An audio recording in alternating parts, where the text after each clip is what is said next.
Time and date, 9:36 a.m. on the 23rd of October 2022. Interrogation by Sergeant James A. Skinner and observation by Christine J. Cleer. Can you start by stating your full name for the record? My name is Jonathan Walter Thawne. And can you state your connection to the deceased? I was Mr. Cleer's butler. Thank you, Mr. Thawne. Where were you on the evening of the 7th of October? I was at the manor house. I retired for the evening to my quarters at 8 p.m, as I usually do, and I stayed there until 5:30 a.m. the next morning. And can anyone testify to your whereabouts? I'm afraid not. Mr. Pierce had left for the evening, and Mr. Cleer is sadly no longer with us. I see. You said you were still in your room until 5:30 on the 8th. Where did you go after? I was still in the manor house, Sergeant.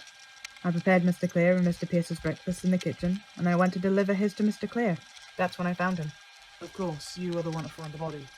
Thank you, Mr. Thawne. Can anyone confirm your whereabouts that morning? No, I was the only one awake at the time. I woke Mr. Pierce up at 8:46 a.m. after I discovered Mr. Cleer's passing, but he wouldn't be able to vouch for me before then. I see. When was the last time you saw the deceased alive?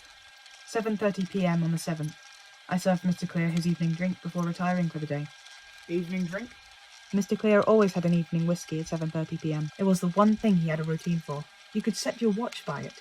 Did he mention seeing anyone else to you between that time and the time of his death? Not that I remember. Mr. Cleer didn't usually speak about such things to me.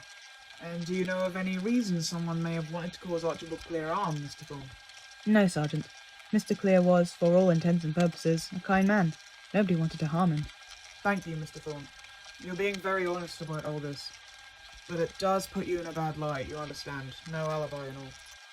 I understand, Sergeant. Thank you for your time. I'll be in touch if I need to ask any more questions. Time, 9:39 a.m.